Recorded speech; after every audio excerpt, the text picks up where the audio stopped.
let's go over some abductor strengthening exercises. These are going to be really great for IT band syndrome. Now, if you're thinking, well, Dr. Bree, I don't know what an abductor is, that's okay. You don't have to know what it is. All you have to do are these 3 exercises and you're going to be strengthening them. The first exercise we're going to be doing is going to be a hip bridge with a band. So what you want to do is keep tension on the band the whole time, and then you're going to push through your heels and then come up into a bridge. Hold at the top for 1 to 2 seconds and then lower back down. Again, keeping tension on the band the whole time. You'll see which one is weak if you do have a weaker side, because you might notice that one of your knees is caving in a little bit. That's why the band helps. It's going to keep tension and keep those engaged the entire time.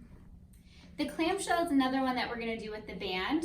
You want to make sure that you're up on your hip and not sinking back or sinking forward onto your side the whole time.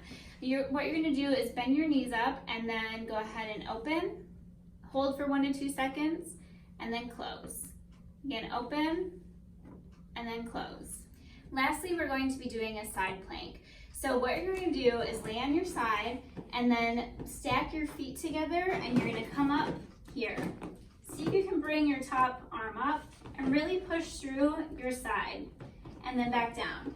If that's too difficult, there are some modifications that you can do. One thing you can do is to bend your bottom knee and then push up, really using this as support. If that's too hard, go ahead and stack both knees together and use your hand as support here.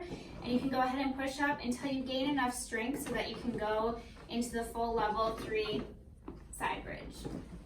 For the vast majority of people who suffer from IT band syndrome, adding in these hip abductor strengthening exercises show complete resolution of your symptoms in as little as 6 weeks.